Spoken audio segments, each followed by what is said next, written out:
څنګه یې ولې ستاسو نوم دی بچي نوم دې څه دی نوم درځي خپل کلی ورته پته ده نوم درځي که نه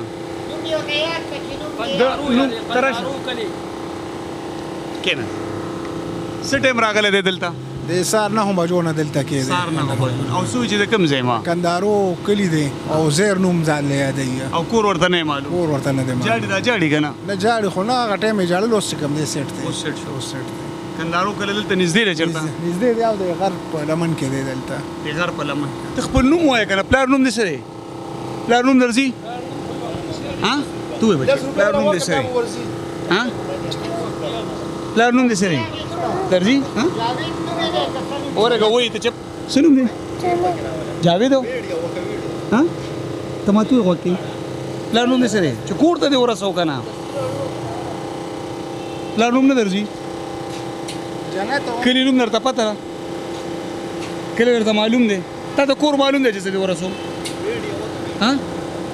کور درته خپل معلوم دی چې زه دې بوځم نه دی معلوم درته کور صرف وایي چې د کندهار او دلته مېلې ته راغلی وي چا سره چا سره راغلی وي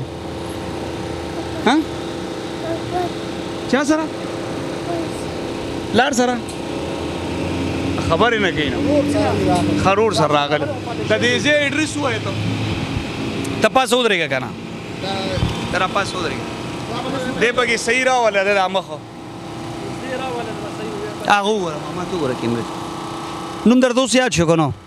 نه درځي خپل نوم نوم وښایه بچې شا بچې اوس راشي نوم وښایه که نه چې ودې رسو کور ته بوځي که نه نو چې کور ته دې بوځو ته نوم وښایه څه ووایه دې څه وایي چې د کندهارو یم او چې دی وایي د کندهارو یم عزیر نوم مې دی عزیر نوم او د پلار نوم مې جنت دی جنت او جی او د تخبې میلې ته راغلی تخبې میلې ته چا سره راغلی د هغې نه بعد چې کوم دی بس اوس 9 بجو نه تاسو سره او جی دلته کې د دې ځای اډرس ووایه تاسو دا کوم ځای چې دی یوسفزی ایډونچر سی ان جي ده ملکان روډ نزد رحمان کاټن میل سره نږدې دا اډرس یو پیر بیا ووایه یوسفزی ایډونچر سی ان جي ملکان روډ نزد رحمان کاټن میل ستاسو موبایل نمبر شته چې په سکرین ورکو شته جی 0345 5684 527 بیا ووایه 0345 5684 527 ستاسو دغه نمبر په ورکو کو څوک رابطه کینو کینو بچي اوس دلته کینو کور ته نه ځي کور ته دې بوځو کور ورته معلوم دی نه دی معلوم درته قدرمنو دا